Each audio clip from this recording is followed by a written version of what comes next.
The leper scholar versus Jesus in Isaiah 53. The speaker of verses 7 through 10 is Isaiah himself. Verse 7. He was maltreated, yet he was submissive. He did not open his mouth.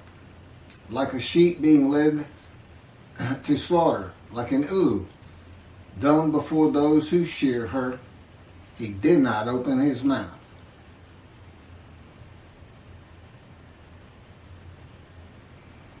This isn't about sheep. This isn't about unblemished lambs. This is about not opening your mouth. That's just, I don't know, metaphor or symbolic of the sheep being led to slaughter. This verse can be identified in the book of Ezekiel. Again, the key to understanding Isaiah 53. God maltreats him, not man. Maltreatment is a part of being chastised and punished by the words and power of God to be made suitable for his purpose. With God, you are always submissive. It is necessary to break the will of a man that is going to be the servant of God, to temper and calm his soul and emotions. Ezekiel said he went in bitterness and the fury of his spirit in the hand of God. The chastisement, punishment, maltreatment, crushing, and bruising in God's fire of refinement is to remove this bitterness and furious nature of Ezekiel. It is to make a man meek and humble. Moses was called the most humble man on earth at the end of his life. God had him for 40 years. Ezekiel was sent to his house, and God bound him with the cords of his power so that he could not go out among the people. To the people, Ezekiel was silent as a lamb. He was cut off from society, cut off from the land of the living. Not unlike myself. God told me, go to your room. It's where I've lived for just about 13 years now. Well, it has been 13 years. And cut me off from everything. Had me stop practicing law. Had me terminate my law licenses. At my age, and I had been in Hawaii for 2 years before the colon cancer hit me back in 2001. And didn't have a whole lot of friends to stay away from to begin with.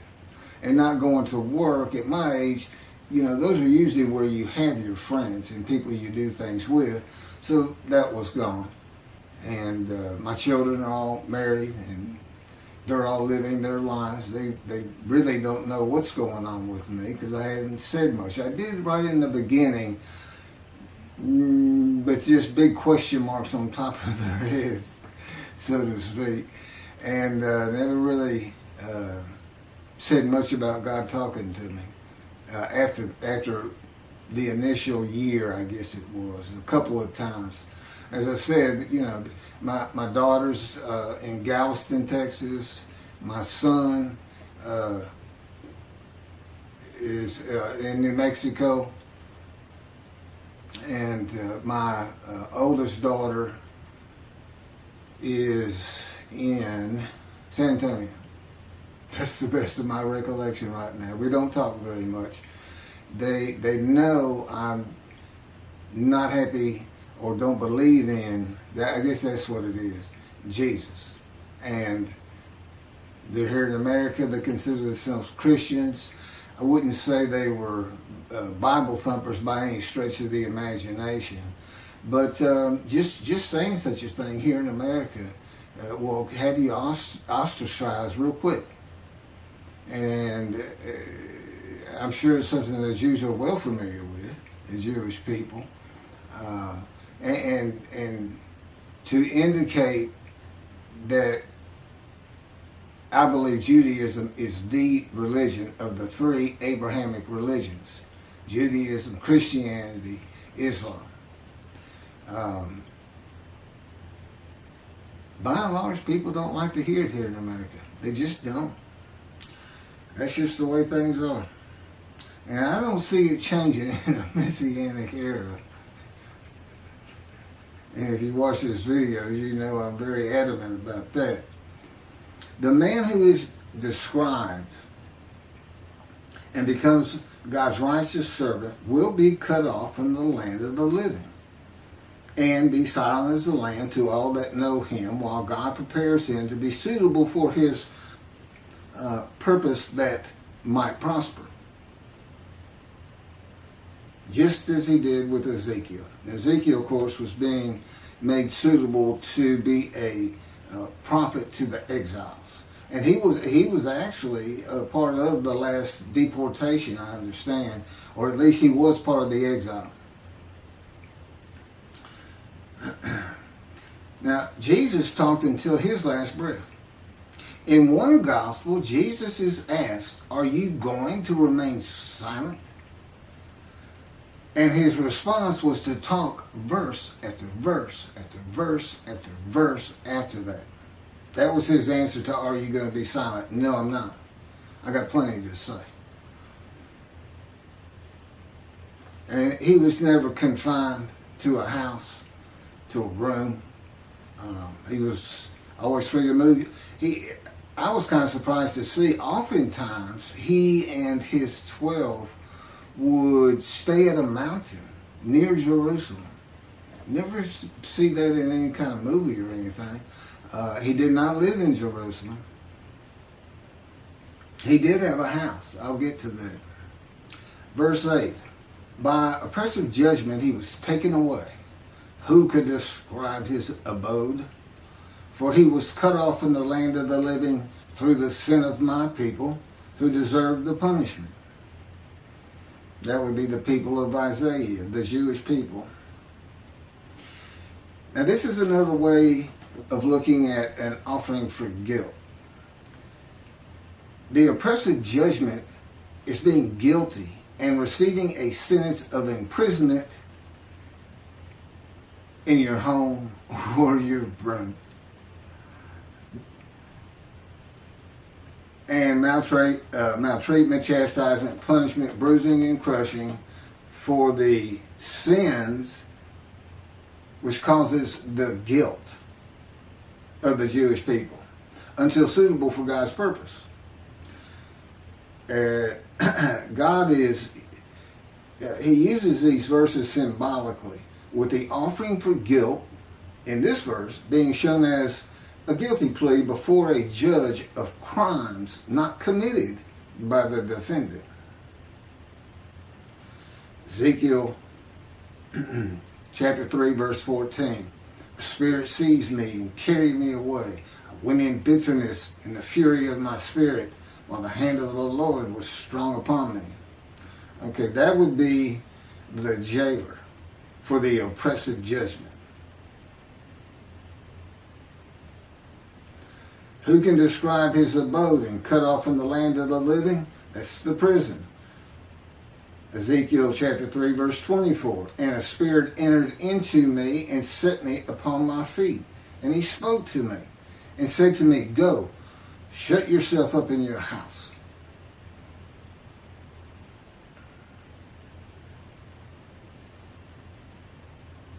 This is one of those situations. God is in his spirit. The Spirit enters into Ezekiel, and in another verse he says, "And I could hear God's words." The question becomes, who is it that says, "He spoke to me"? Well, it's a capital H, so that's God. Spirit entered into me and set me upon my feet, and God spoke to me and said to me, "Go, shut yourself up in your house." The chains that you would have in prison and put on by the jailer, I suppose. As for you, O mortal, cords have been placed upon you, and you have been bound with them, and you shall not go out among them. That's the people. And that's Ezekiel chapter 3, verse 25. The judgment against Jesus by Pilate was not guilty. I find nothing wrong with this man.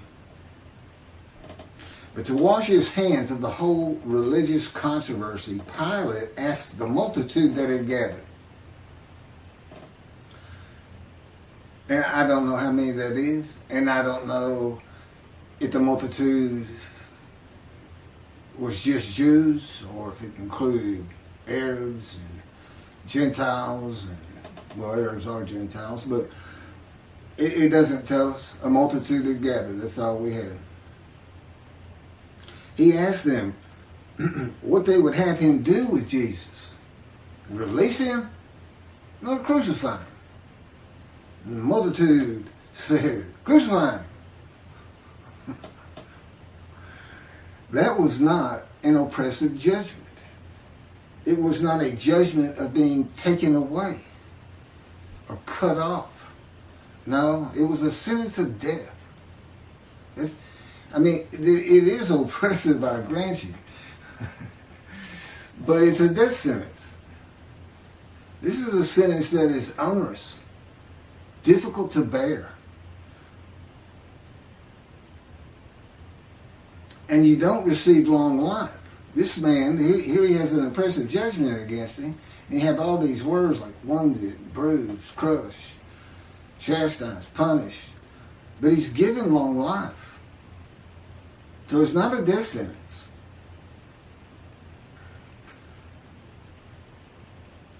Who could describe his abode? Jesus has a house in the Gospels, but it is never described. No one today could describe his abode. And Isaiah chapter 11 says that his abode shall be honored, the Moshiach, who is described in Isaiah 53. This is the book of Mark, the Gospel of Mark, chapter 2, verse 15, Holy Bible, King James Version, from the internet. And it came to pass that as Jesus sat at meat in his house, many publicans and sinners sat also, together with Jesus and his disciples. For there were many, and they followed him. Doesn't sound like shunned and despised to me. And of course, today nobody can describe that abode. All of Israel will be able to describe the abode of God's righteous servant. That would be me in this day of social media and phones with cameras. And it will be in Israel. It will be in Jerusalem. Now, what does it mean? It is to be honored. I don't know what that means, a fancy home, or just the fact that God's righteous servant lives there.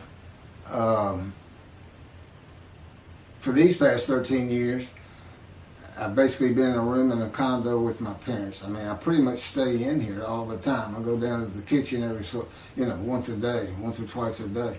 But before that, when I was in Hawaii, we lived in I call it the little green shack. I mean, there wasn't anything to it at all. But the kids they were all over. I took my oldest daughter and my son. Initially, my young daughter at the time came out with us too for about a month. This is post-divorce. And my wife had custody of all of them, but she didn't want the first two. She was getting remarried, and they were a handful, not unlike their father. I've heard that more than once. But they were having a great time. It was good for them. They needed to get away from Houston for a while, and that's why I went. And but that's, after 2 years the cancer hit me. I did pass the Hawaii bar. I got the results in the hospital. But and it was difficult to take. I was in enormous pain, but it had to be done. I had a family to take care of.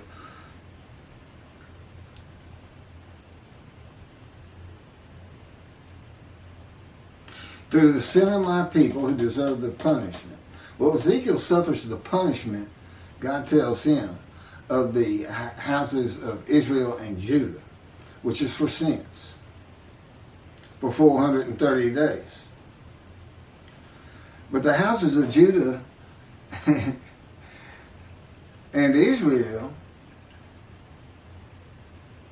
were defeated by the Babylonians and deported. They suffered their punishment in exile. God told them, if y'all don't stop, I'm going to raise up armies against you. You're going to, yeah. And so they suffered their punishment. There's no vicarious suffering in this chapter of Ezekiel, and God makes that clear. Basically, he's saying, you're going to suffer the equivalent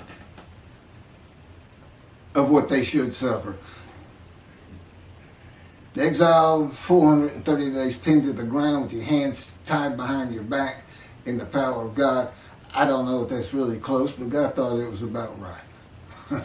Sounds pretty brutal to me.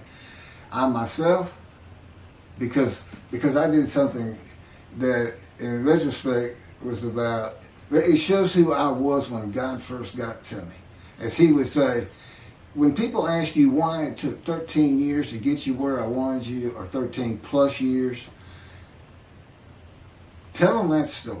He won't let me tell many, but he'll let me tell you this one. He's always saying to me, Keith, I am God. Particularly early on. And sometimes a lot sterner than that. Well, anyway, he had driven me to almost madness. That's how I say it. And anger. And then I hear, Keith, I am God. And I responded, God, I am Keith. I never did that again. He slammed me to the ground in his power with such force, it just about knocked me unconscious. Kept me there pinned for 5 days. Now, he did take me on visions. As a matter of fact, had been going through the Holocaust, many visions of the Holocaust. And the thing about my visions, a great many of them, I'm literally in the vision. I'm part of it. And it's amazing what he can do in a vision with your emotions, your feelings, and your thoughts. But it was a rough 5 days. And but it went a long way in getting me to realize, you don't talk like that. He seems like a person.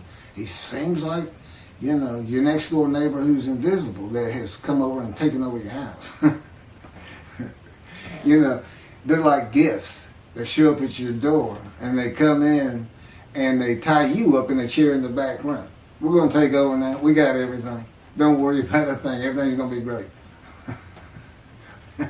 or the unwanted relatives that show up and you can't get rid of them, and they're driving you crazy sometimes. But that's just the brutality of going through the fire of refinement. But at the end,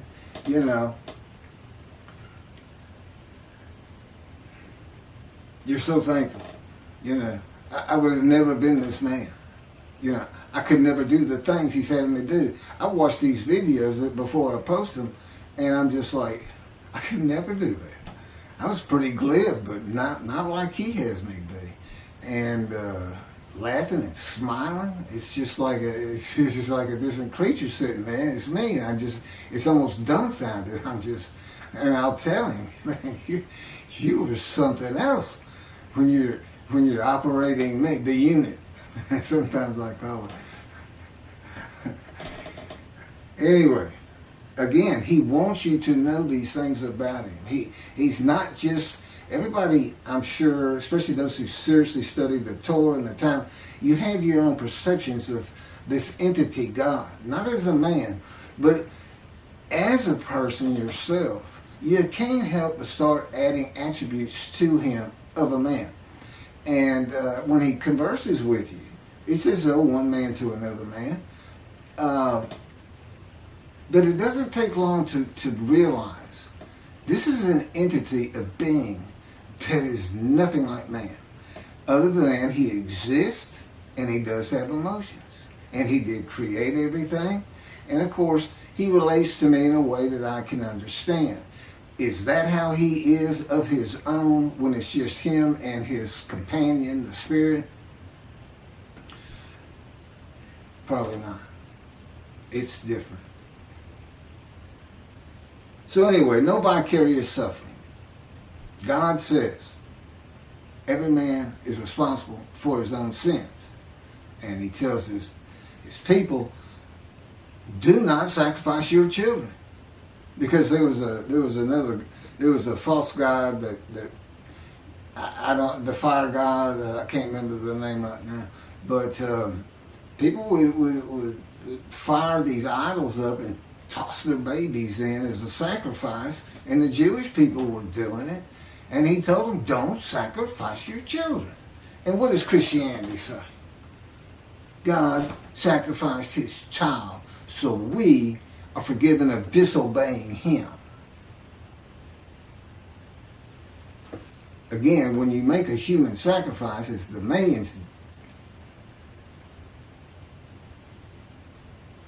Camera just faded in and out. I may have to cut this short.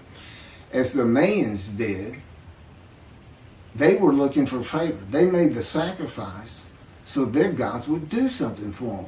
What was God making the sacrifice of his child for the Gentiles to do for him? What was he trying to get them to do he couldn't get them to do? What's he looking for? So I don't, and they say the Hebrew Bible, the Bible he gave his children, is prophetic of this human sacrifice. And again, Jesus says, God no longer wants bulls and goats for sin. As I told you, he did away with the system through his prophets. Isaiah chapter 1, Amos, in the Psalms. He said, no more. No more. Don't offer them to me. Stop sinning or I'm going to punish you. And that's what he did. But he didn't ever leave them. He married them. He espoused them. And he tells them, there's one psalm he said, basically says, I don't care if every single one of you turn your back to me. I don't care if every single one of you is sinning and not practicing my laws and commandments. I'm not leaving you. You're mine. But I will punish you. That's God.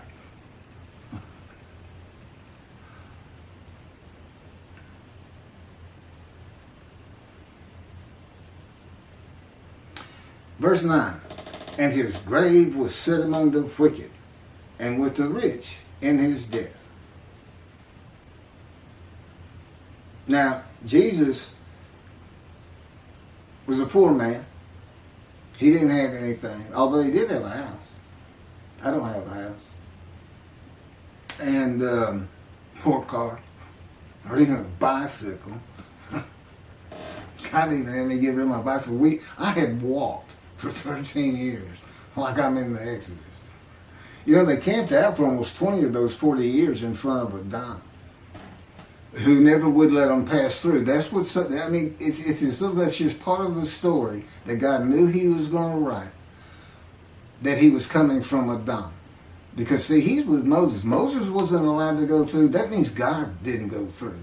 Because Moses was a host of the Lord's host. The Spirit had entered him. God was in the Spirit. So God and the Spirit are in Moses. Doing what they did with me. Controlling everything. You're still yourself. It's not like some possession where, if you watch Supernatural, for instance, these demons will possess somebody and they push that person to the back, almost like they're not part of it anymore. That's not what this is. I'm a host, and they are guests, so to speak, and they're very kind of good guests. They take care of you. They make sure you feel like yourself. They do good things for you. Even though I have to go through this fire of refinement, which I'm told ends when I get to Neblat, Ben Gurion Airport in Jerusalem. I can't wait to get there.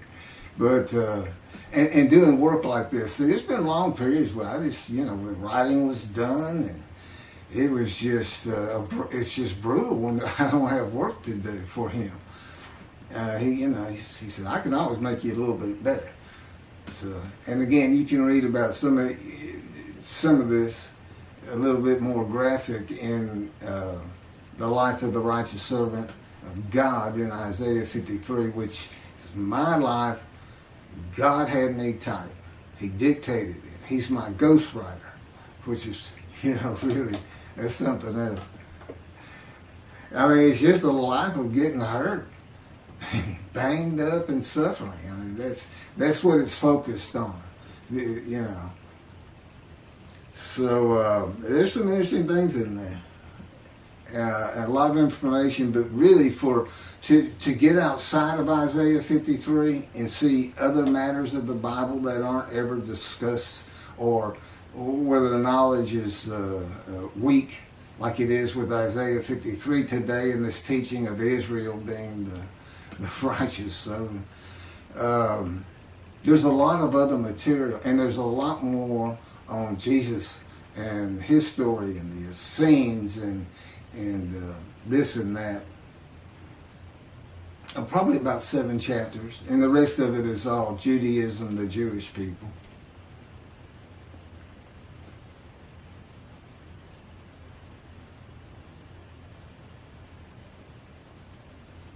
So anyway, this verse, and then Jesus is said to, after he was entombed, after the crucifixion, they took him, a rich man donated his grave. That's the story written around what happened. And so they say he fits this verse. You know, but the fact is, he's still poor. He just got buried. But you know, I think it just means because of things like being raised to great heights, a home to be honored, you know, a really nice home, and this man receives as his portion the many, that would be the many he makes righteous, and as his spoil, that would be the multitude. And presumably, you know, if I'm leading those kind of people in these teachings, and that's where, you know, God says, I'm going to dismiss the rabbis and appoint David as a ruler amongst the flock.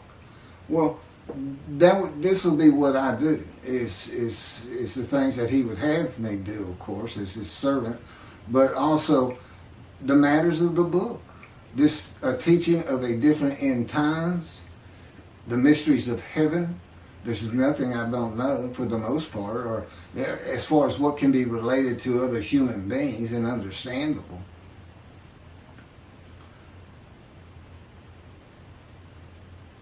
So, and we know he's a man of suffering and had to rise to great heights.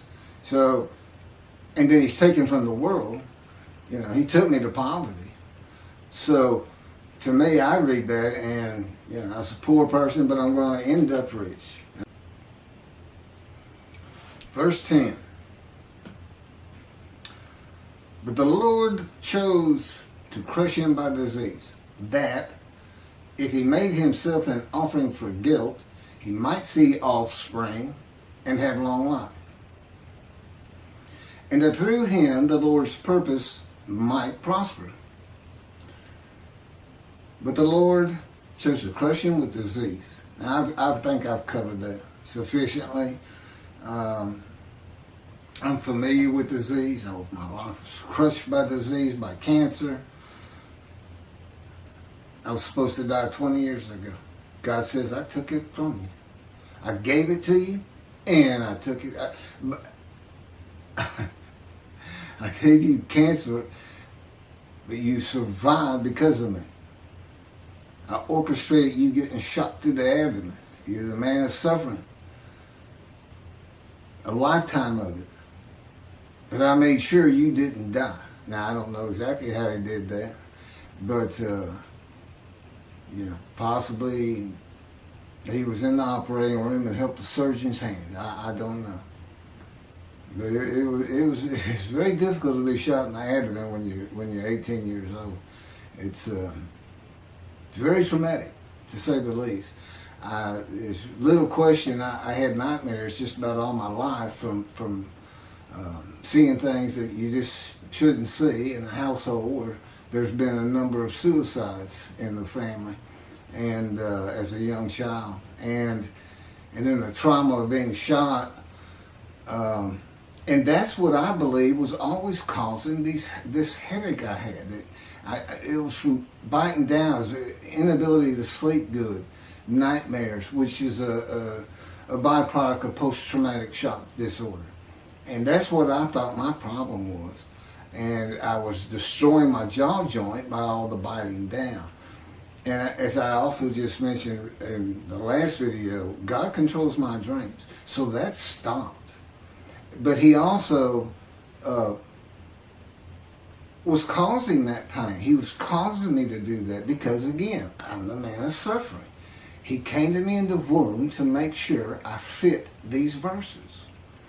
And that's the only proof I can offer you that I actually offered myself for guilt to him. Guilt that was just a test, which I'm about to get to one more time. I'll run through it because that's novel, that's new, but it all fits. That's the thing about all these teachings in Isaiah 53 in the day of the Lord and in my book. I mean, once he speaks to me, I mean, the first 6 or 7 chapters are just brief histories of accidents I went through and of my life, and just kind of a chronology. I went to school, how that happened, always getting in trouble, leaving home, the works. And, failing 9th grade, barely getting into college. I had to go into summer school. The only reason I even went to college is because I got shot. It changed, and God says, well, I knew how it was going to change you. And it did. I finally realized that, you can't just fool around in this life. I need to do something with myself. And because I wasn't going to get out of high school. I had just failed too many classes. Mostly because I just didn't like it. Well, I wanted to be elsewhere. So I was always skipping school and this and that. And like I said, getting in fights and getting suspended and thrown out. And I got thrown out of one school. Again, another alteration with the principal. I mentioned when in the 2nd grade I had an altercation. And then I had another one in high school and they told me to cut my hair. And I did. I always wore my hair in a ponytail. It was nice and neat. It was long blonde wavy hair. And I reported to the principal to show him. And he got up out of his desk, walked behind me, I'm sitting in a chair, and grabbed me by the back of the head and yanked my head back and said, "It's still over your collar." I think I did a backflip out of that chair. I'm not sure what happened, but I do know it took several people to pull me off of him. That's how volatile I was. I mean, I was just, God would say, "Tell him." I said, that's what I had to deal with. That's why it's taking so long. The fury of my spirit. So, I tell him, well, David, what can I say? I got some DNA in me that is a little bit different from maybe others. I'm not sure. Again, so far removed. That's why I'm the twig. So far removed as a descendant of David. But anyway, so then the Lord chose to crush him by disease. Again, he wants that man blemished. He knows the Gentiles are going to come up with the unblemished Lamb of God. He used Leviticus. You sacrifice a lamb, your sins are forgiven. And so they used a human being. And he made sure you can't do that. Except they did it anyway. It's like, I don't understand it. How can you read crucifixion and the man lives? Makes me righteous by his knowledge. Now I know it says might. He might have long life, might see his children. But that's just part of the test of devotion. That's what it's about. And it's a test because there's nothing to offer yourself for. That's why the angel comes before them. The angel's here before he ever starts teaching me the scripture. And the Jews don't know it, but they're sin free. I have to announce it. My books announce it, by the way. It's another reason I'm probably having trouble getting it published. It's just too much for the publishers or whoever's reviewing the books. They make it to a review, and they say, well, it's not our thing. That's what it comes out to me. It's not our thing. And I'm like, well, I know, but you need to know that your thing needs an adjustment. And you need these, your people that you sell books to need to see this. But to know about it, I don't worry about it though. Because again, this is God's day. It's his problem. I mean, I already know. He knows it's going to get done. So I don't have to worry about it. It's his day. It's his people. It's his temple. He's the one who wants to be back in Jerusalem. His people are back. Great. Great. I want to be part of it. But I'm not going to worry about it because I know you're going to do it. You got it. You can say might prosper all you want. I'm going to go with it's going to happen. Somehow, some way. And I also know that my long life is going to be real long because I can tell it's going to take a long time to get all this done. So that's a good thing too. Oh no. And he's promised me, and he knows this is what I want more than anything in the world. An Indian Scout 60 bobber blackened motorcycle. I had a Harley once, and it was my first motorcycle, and I just love riding it. I just love riding it. And he's dangling that in front of me, and of course I've been in poverty for 13 years now, and I don't think about the abode, having money to buy a soda or anything. It's just I can really get a motorcycle. You gonna let me ride a motorcycle as the Moshiach? Isn't that kind of I don't know. But anyway, I will have one in Jerusalem. I'll get there somehow. So anyway, here's what an offering for guilt is. Tobias Singer, in his Midrash on 53, says that phrase, he offers himself for guilt, means literally guilt offering. Let's go to Leviticus. And he finds that the 6 million that God, he comes up with, God sacrificed the 6 million Jews murdered in the Holocaust.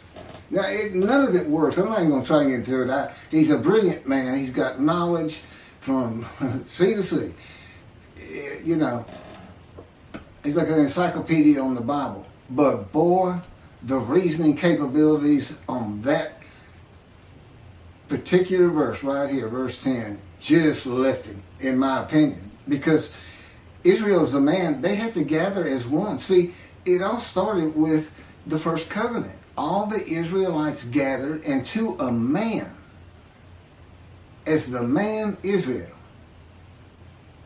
they agreed to the covenant, saying, we will abide by all of your laws and commandments Moses gives us, which it turns out includes an oral tradition, if you will be our God, and we will be your people. When did they ever regather anywhere, crushed with disease, or brought to grief with illness in the New Testament, and then have long life and make the many righteous? See, it just can't happen. It doesn't happen. And this verse is written because not only is the man blemished, because God knew what the Gentiles were going to do, he knew what Judaism was going to have. And a guilt offering in Leviticus is an unblemished ram. None of these people were unblemished, number one. Number two, who offered them? Did Hitler offer them? He didn't get long life and make the many righteous. Those people didn't get long life and make the many righteous. I don't know what he's thinking. I really don't. But I know he's a good man. And he practices Judaism to the T, I'm sure, as an Orthodox Jew. But, you know, really, and of course, as with all rabbis, he's dismissed. He's no longer in right standing with God, but he's got a long way to come back because he's going to have to straighten that out. He needs to get hold of these books, and I do want to relate to him. That's why I'm saying, well, that's why God's had me say to it, I want it. Doesn't matter to me either way. I just do what I'm told. I say what I'm told to say. I'm commanded to do it. You don't say no to God. And that's another thing about being crushed with cancer. God can come to you, like I said, he just sees Ezekiel. But you're not going to say no to him. If he says, I want you to be my righteous servant and dedicate your life to what I tell you to do. And that includes when you go to sleep and when you wake up. That includes what you eat. That includes when you eat. That includes when I have you exercise. I control everything. You no longer have self-will. You say yes. You go ahead, yeah. Okay. You know, it's an automatic. So that's what it was for. In verse 10 is to prevent anybody from saying, from the Jewish side, that this could be a man. It can't be a man.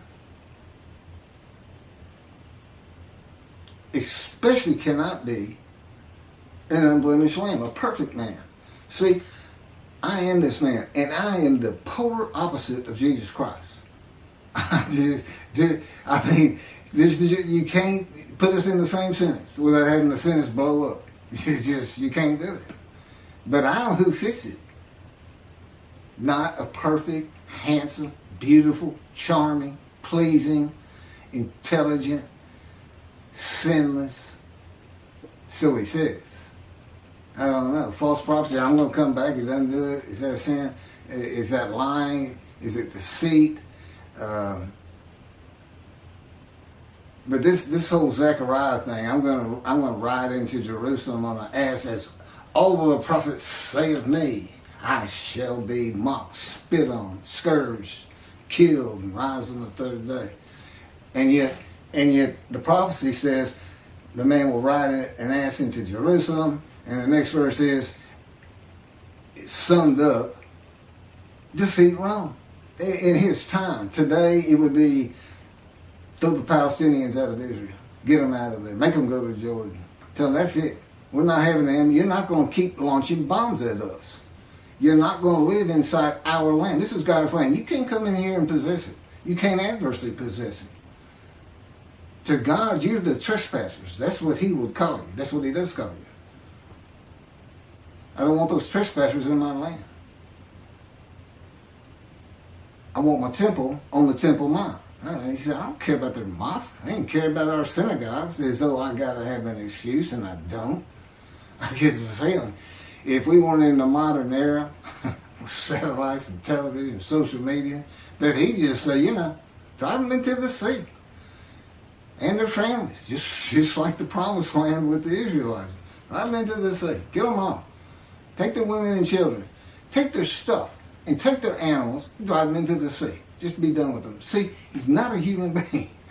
He is a being that has a whole different agenda and idea about everything. And of course, I live learning his perspective on things. And I get it. It takes a while, but you do get it. He just has a different way of thinking. So, but of course, I love it. It's great. So anyway, let me get back to where I was and finish up. The speaker of verses 11 and 12 is God, and I'll pick that up on another video and end my, basically my video midrash on Isaiah 53.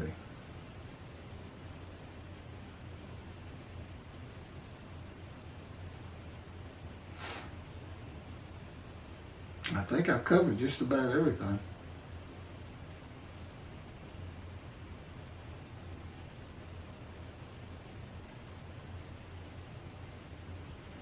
So anyway, here's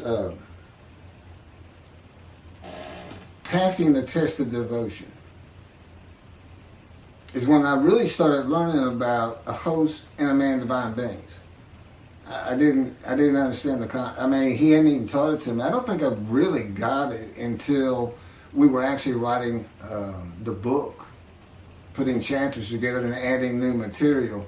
But, it's one God of Israel, one angel of his presence, and one man, Moshiach, the anointed one. In this case, me. At one time, it was, any of the prophets that wrote for him Moses. And there's some stories. God left little hints in the Torah that the scholars of the Torah and the Talmud will be surprised, and not a lot, just a little bit, to back up some of the things I say.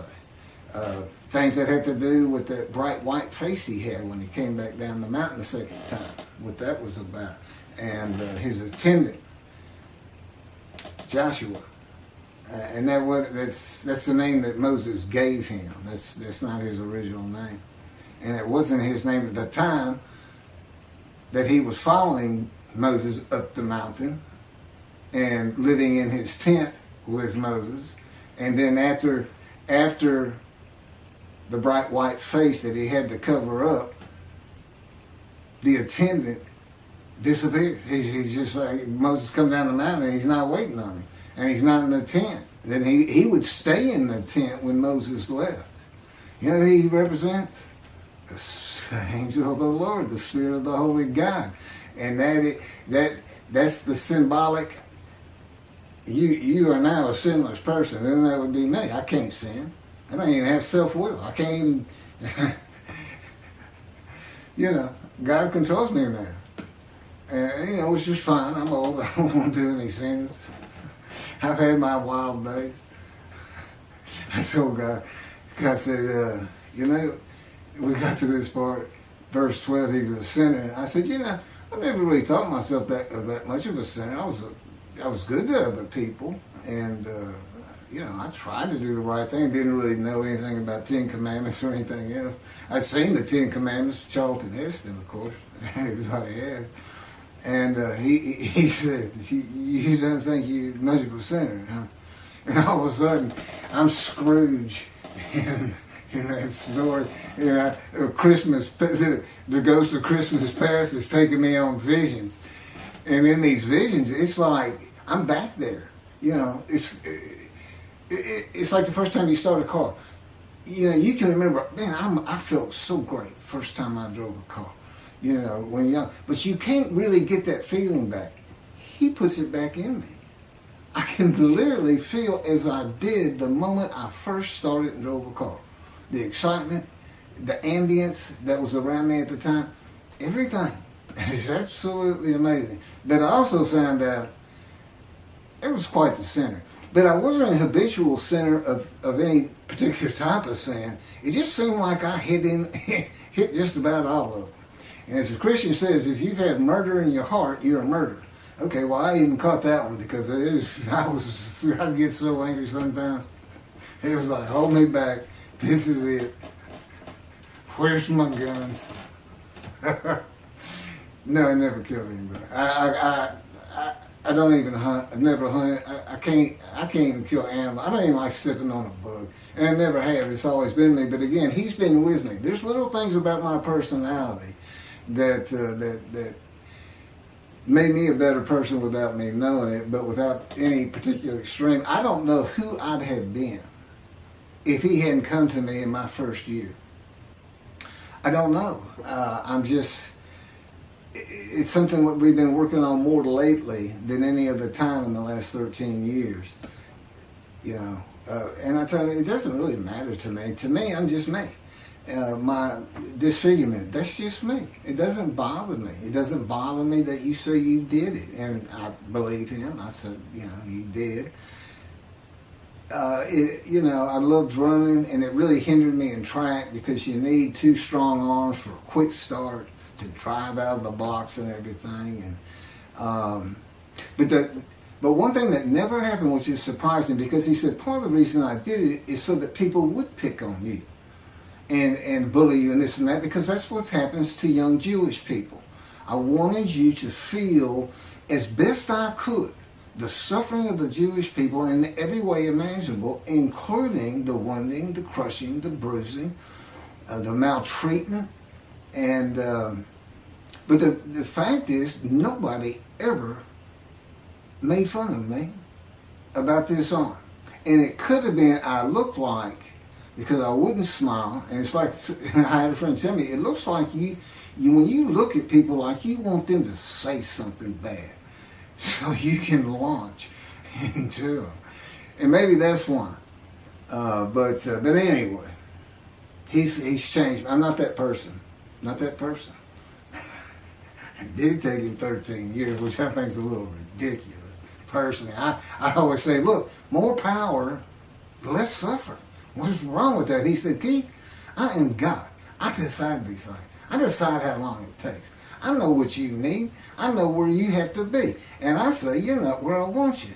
And I just say 13 years. That's all I got to say. All of a sudden, I feel my foot getting crushed with the invisible hand. One of his favorite ways to wake me up sometimes. Two invisible hands just grabbing your feet and you're in deep sleep. And, I come up and I utter his favorite phrase from me. What is wrong with you? It makes him laugh. He says, nothing wrong with me. I'm God. Morning, God. And the day begins. It's not always like that. I think I'm done. I mean, I have a lot of things written that I've covered on it through all these videos, one way or another.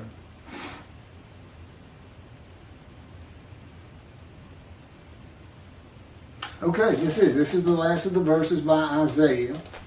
The third and last speaker is the Lord in verses 11 and 12, and I'll pick those up in the last video on this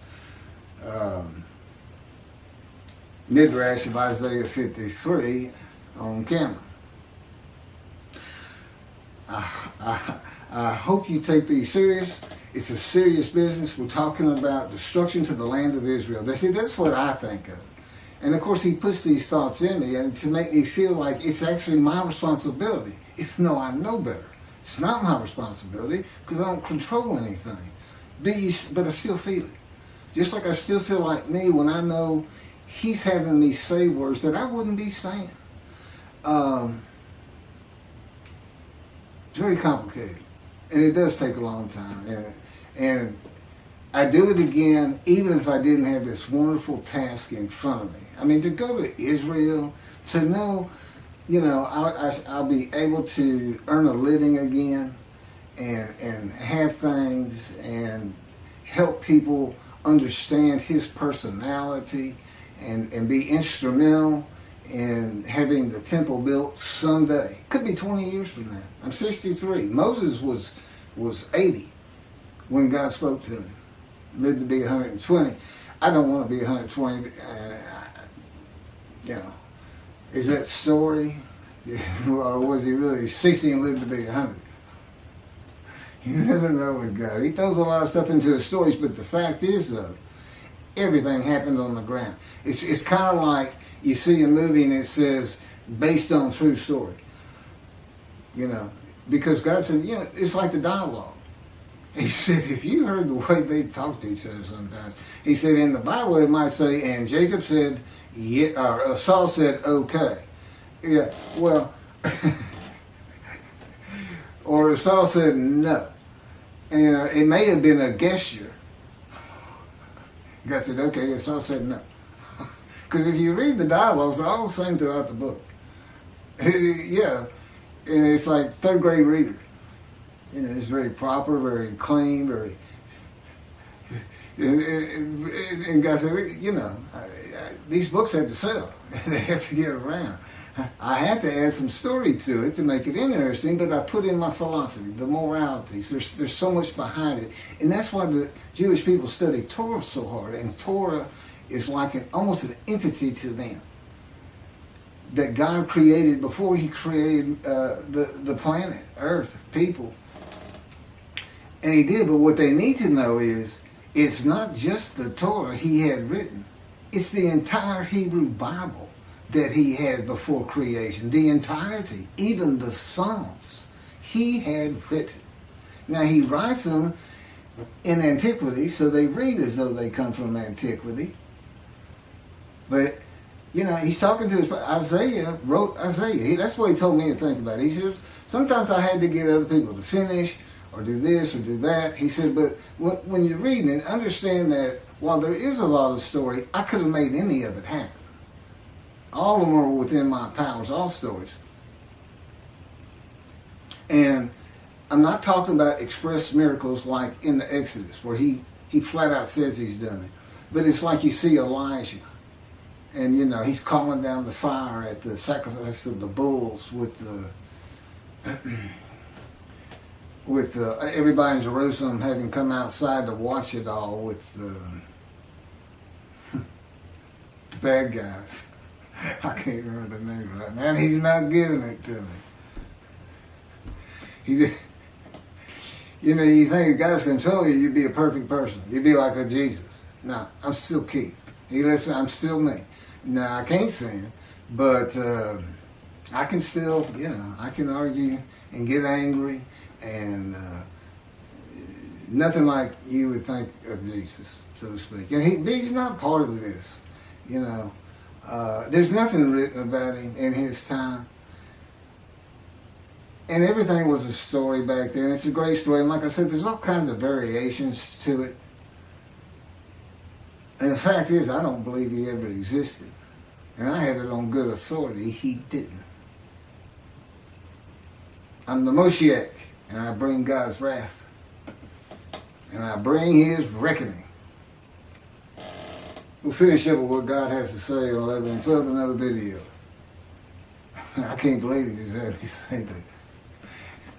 That's from God himself. The Lord said, and what I just said, yeah, that's how it works. You just do it. Thank you, y'all. Everybody have a good day.